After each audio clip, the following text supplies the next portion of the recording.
ফেসবুকে শেখ হাসিনার ছবিতে হাহা রিয়েক্ট দেওয়ার ঘটনায় ছাত্রদলের ৩ কর্মীকে বেধড়ক মারধরের অভিযোগ উঠেছে ছাত্রলীগের ৩ কর্মীর বিরুদ্ধে। ২৪ নভেম্বর সকালে পিরোজপুরের নেসারাবাদ জুলুহার বাজারে এ হামলার ঘটনা ঘটে।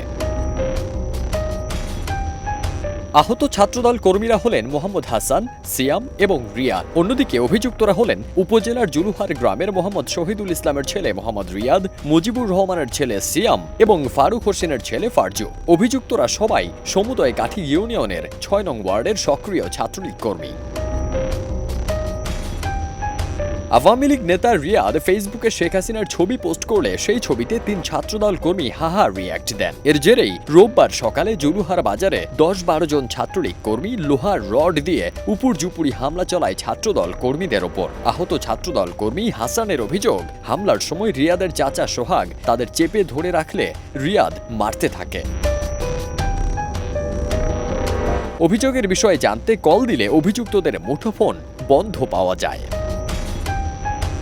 ফারদিন সানি, দেশ রূপান্তর।